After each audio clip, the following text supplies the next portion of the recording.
Good morning. This is going to be gloss number 2 for Earth's Drink Honeymoon, the fictional story that I'm going to make up. Today is Wednesday. Today's the day I normally go to Roaring Spring of the week. And I'll try to keep it in my mind when I go and I'm doing all those things to ask the questions of the question to people that I run into. What do you think would be the best thing that could possibly be done with the former paper mill site once it's cleaned up? Just so I get more input. And I want to remind you that what I'm doing is I'm creating a fictional dream set in the year 2031, and I'm going to change all the names.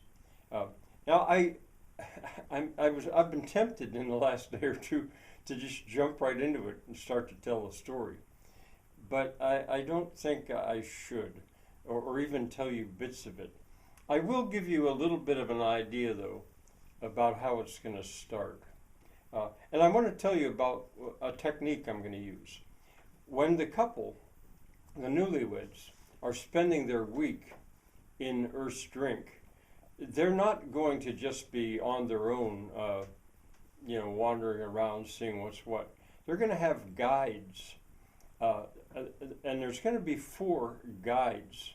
Now, what I'm doing here, what I've done is I've gone into my classical education, and first I thought about Virgil, who was the guide for, I don't know, the main character in the Divine Comedy, guided him through Hades, through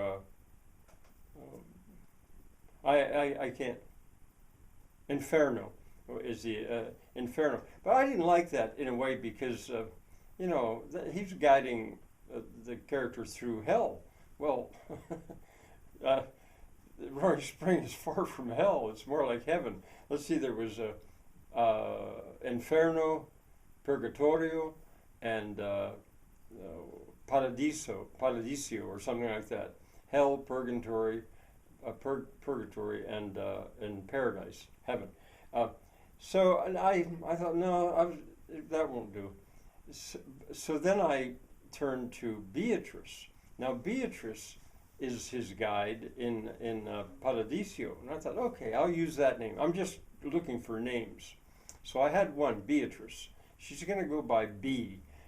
In Roaring Spring, actually, but in Earth's Drink too, I'll explain that just about everybody has 2 names. They've got a real name and a nickname. Well, everyone's going to call her B. She's a young woman. And along with her, I found another one of the guides, again from the Divine Comedy, I think, named Matilda.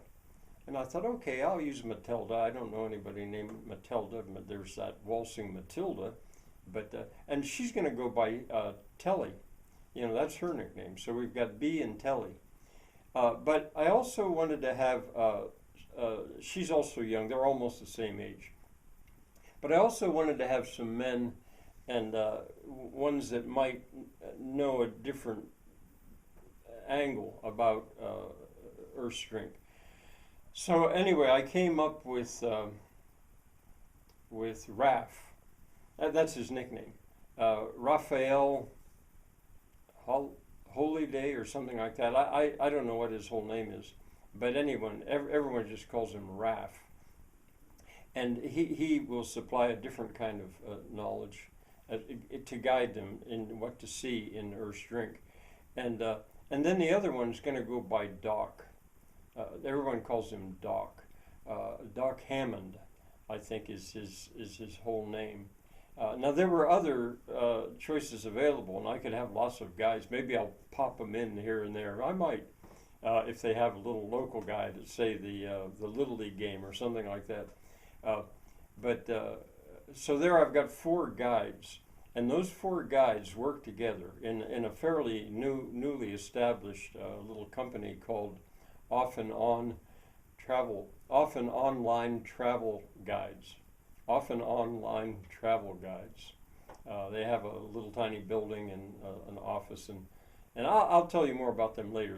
Why I say off and online, the Earth's Drink part would be offline. The online part would be all over the world. They are guides. So there, you know a little bit there. And I'll tell you just a little bit more to give you an idea of how I'm going to be changing these names. The couple, uh, I'll save their names, I guess, for when I start. But the couple is going to fly in on a Sunday afternoon. They're going to fly in to the Six Nations Airport, which lies pretty much in the center of Farmers Cove. It's not very far away from, let's see, I think it's Fishersburg.